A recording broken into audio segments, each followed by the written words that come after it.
bulan Sya'ban yang kerap didengar dengan bulan yang penuh kebaikan, ternyata juga tidak hanya menyimpan sejuknya keutamaan-keutamaan amal, perbuatan yang berdimensi ibadah murni, mahda. Tapi di balik itu, ada peristiwa yang sangat menakutkan, yaitu pertumpahan darah atau peperangan antara penduduk muslim dengan non-muslim dan usaha perpecahan yang dilakukan oleh orang-orang munafik.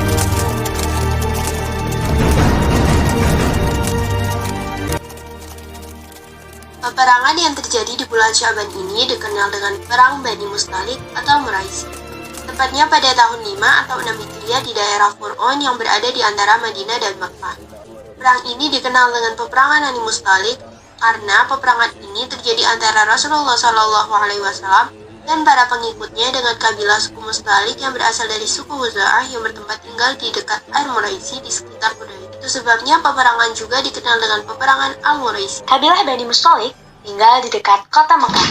Mereka, layaknya kaum musyrikin lainnya di saat datangnya Islam, memusuhi dan tidak suka dengan kedatangan agama Islam. Mereka juga menjalin hubungan diplomasi dengan penduduk Quraisy dengan motif kepentingan perdagangan.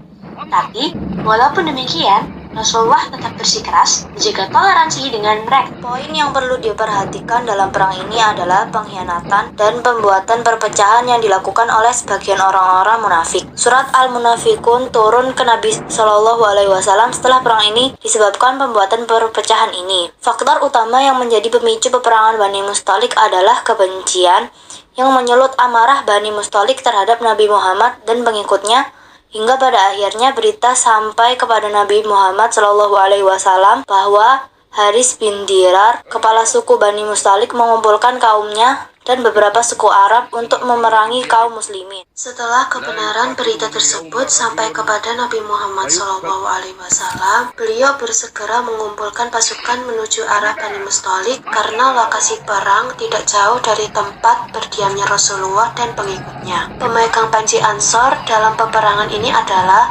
Sa'ad bin Ubadah, sementara dari golongan Muhajirin dipegang oleh Abu Bakar dan Ammar bin Yasir. Gabung dalam pasukan yang dikumpulkan Nabi Muhammad SAW sejumlah orang-orang munafik. Dikatakan demikian karena sekelompok ini ikut berperang tidak betul-betul ingin membela Islam, akan tetapi karena tujuan ingin mendapatkan harta rampasan berperang. Akhirnya peperangan ini dimenangkan oleh kaum muslimin. Bani Mustalik dibuat porak-poranda.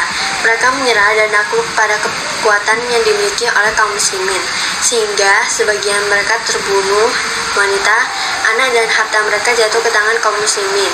Kemenangan ini terjadi tidak lain karena perang ini dipimpin langsung oleh Nabi Muhammad SAW. Seusai perang, tawanan yang jatuh pada pasukan Islam tetap menjadi kendali Rasulullah dengan memerintahkan kepada pasukan Islam agar tetap dikasihani dengan bersikap lemah lembut. Mereka dilarang keras menyakitinya dengan menghilangkan sisi kemanusiaannya hingga disiksa habis-habisan. Juwairiyah, putri Haris bin Abi Dirar, salah seorang tawanan, diberikan kepada Sabit bin Qais atau anak pamannya. Sebagai hamba sahaya, dia berjanji akan memberikan uang kepada Sabit agar dibebaskan. Akhirnya, setelah dibantu oleh Rasulullah SAW, Juwairiyah menjadi bebas dan dinikahi oleh beliau.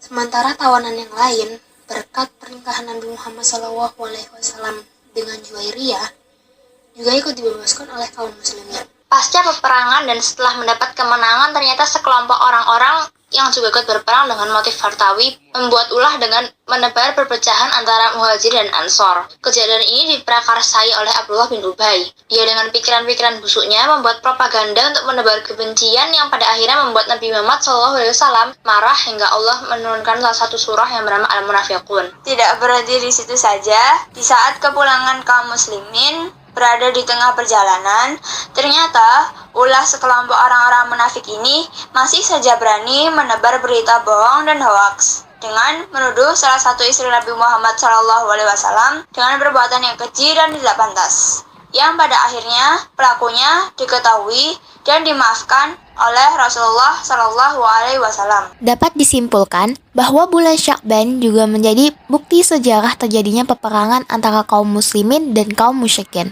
Ia juga menjadi awal sejarah perpecahan dalam tubuh kaum muslimin yang dilancarkan oleh orang-orang munafik yang ikut berperang karena faktor materi, bukan hati nurani. Kebusukan demi kebusukan dilancarkan oleh mereka guna memenuhi hasratnya tanpa peduli perpecahan dan caci maki yang ditebarkan. Maka dari itu, kita harus kembali ke jalan yang benar, yaitu hati nurani dalam menentukan pilihan, agar tidak melakukan segala cara untuk mewujudkan keinginan dan hasilnya juga akan menjadi sangat baik tanpa adanya ujaran kebencian.